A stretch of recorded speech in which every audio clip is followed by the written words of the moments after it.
Hi everyone, Joel at Codebreak with an episode of Marketing Crack. Today I'm going to be talking about your brand story.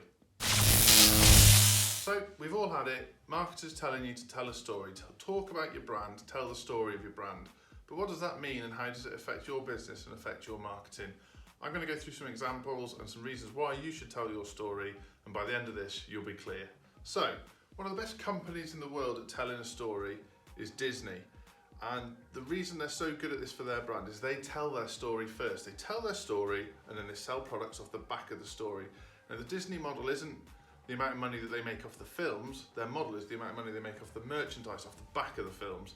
So you can see how it works. They tell their story, it resonates with people buy into the brand of that story, and then they buy the products on the other side.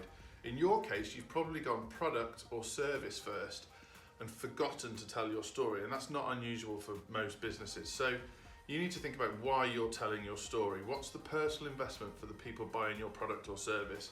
What are your values and why should they buy into you over your competitors?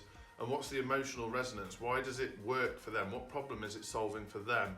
And that's why you tell your story before you try and sell your product or service. So how do you do that? Think about your life, think about your values, think about your ambitions for society or your ambitions for the small businesses that you help, and put that together into a story that resonates with your audience. It might be your own life experiences, it might be a sad story that becomes a happy ending, it might be how you've helped people in the past, it might be a case study, but all of those things can build to a point where people want to buy into what you do or what you sell.